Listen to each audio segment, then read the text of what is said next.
Hindi mo maintindihan kung ba't ikaw ang napapagtripan ng halik ng kamalasan. Kinapang mong marahan ang hagdanan para lamang makidlasan sa kaitaas-taasan. Ngunit kung kaibigan, huwag kang magpapasinda. Kaibigan, easy lang sa iya.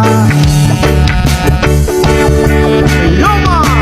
Dahil wala rin mangyayari, tayo walang mapapala. Huwag mong pigilan ng pagbuhos ng ulan. May panahon para maghihari, may panahon para magapa. Dahil ang buhay natin ay sadyang yan.